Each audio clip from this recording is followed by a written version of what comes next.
What's up, guys? It's your girl Mac Cox from Couture Crafting, where we discuss all things pop culture. And today we're checking out a quilt by Stephanie.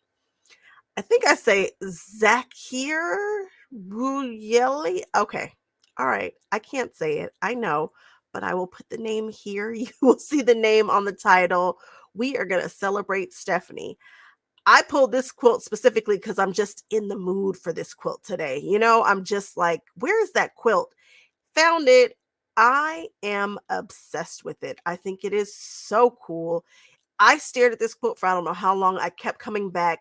And it's not one of the super extravagant quilts or anything like that. This is just kind of what I think of when I think of pop culture. Like, what's going on right now? Let's look at it right this second. Let's see what's going on in the now. It feels so right now. It feels so mod.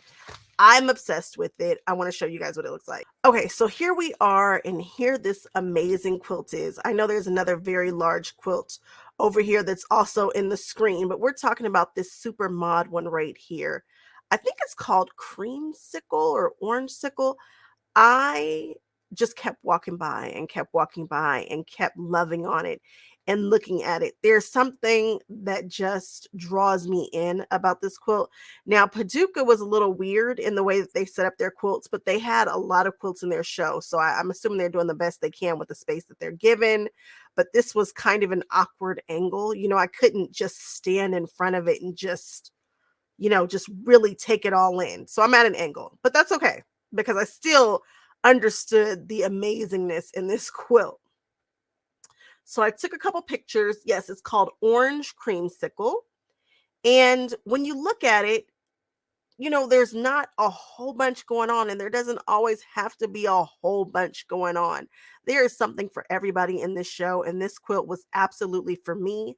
I love it.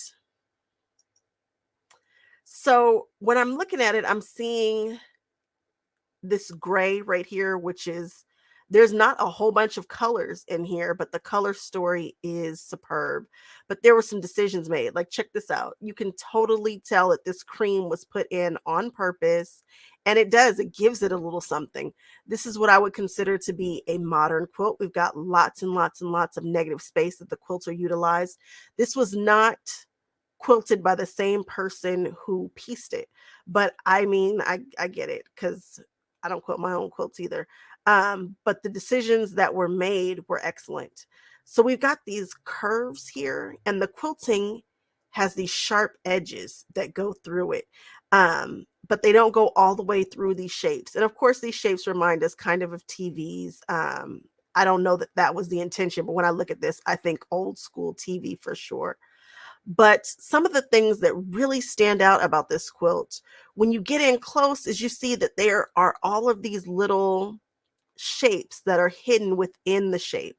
So there's quilted shapes like pillows and little flying geese, like you see those little pillows right there.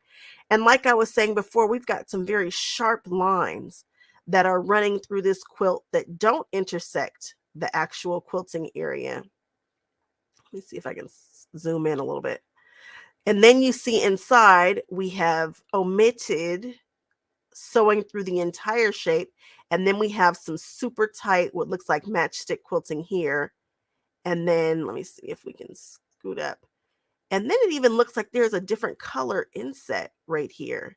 And this doesn't appear to be applique. This looks like it's pieced, which is a whole nother layer of difficulty piecing a shape like this. I mean, curves are doable, but again, a level of difficulty here. And yes, the quilting is super duper matchstick and tight, and we've omitted that shape, but look at how this shape runs through there. That quilting is absolutely excellent. Just there's so much to see when you're looking at this. And then we've got a different shape that's been quilted right here into this design. I love it. I absolutely love this quilt. I know it's not one of the super complex quilted ones. I mean, it's more complex than what I probably can do, but it's simple. There's a lot of open space here for the quilter to really get busy. And here we even have a use of a different kind of fabric. We've got a the back is not just one color. We've got some low volume back here. And I love when people use low volume properly because it's not my gift. I'm not a low volume kind of person in any way. But I do enjoy when people use low volume to kind of still add a depth into the quilt, but at the same time, staying in the background, right? It's staying in the background. Let's see what other pictures I have here, if anything good. Let's see. Um, Even this colors, I think, oh, the palette. I would have loved to have been there when they chose this palette. It feels so summer, but like laid back summer. Again, it feels mod. I just can't put it any other way. I'm really enjoying this quilt. I stared at it forever. I wish I owned this quilt. I think it is absolutely cool. I love the use of the low volume. I love the use of the punches of color. I love that we have an orange and this orange red right here, and they're different, which adds again another layer of depth to what we're doing. I can't talk. Um, Stephanie nailed it. She just did. Oh, there's that cream repeating over there. I didn't even see it behind that orange. Yep. It's just awesome. That's all I can say is it's awesome. It makes me feel good. This quilt is, I don't know if it's faced or if it's bound. I'm actually kind of curious to know. It might be, I think it's faced. I was asking my girlfriend about facing a quilt that you would put on a bed. Like, how do you feel about that? And frankly, I don't care. Get the look that you want. I mean, what's it going to do? Is binding going to hurt it or facing it going to hurt it? No. And if you don't know what facing is, check out my Crayola facing tutorial. It's just a way of binding your quilt without having an actual binding edge showing.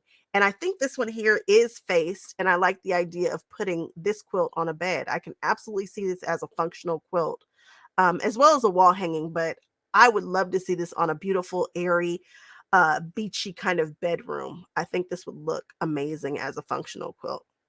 You guys, you know what to do. Let's hop in the comment section and love on this quilter because she did a superb job. And congratulations to her for getting a quilt in the, I think this was Paducah. In the, nah, was it Paducah? Let me see. Yep, this is Paducah. Congratulations on getting your quilts in the Paducah show. That's amazing. So many people wish that they could, and you did, and it is absolutely stunning. And I loved it. So let's love on her in the comment section. If you guys have not done so already, please like, comment, subscribe. Come back on Mondays. We love on quilts. We love on quilters, and it might not be the person who won first place. It might be somebody who just slid in, but we know a cool quilt when we see one, and we just want to give all the love to the quilters. So again, like, comment, and subscribe, and I'll see you guys on the next one. Bye-bye.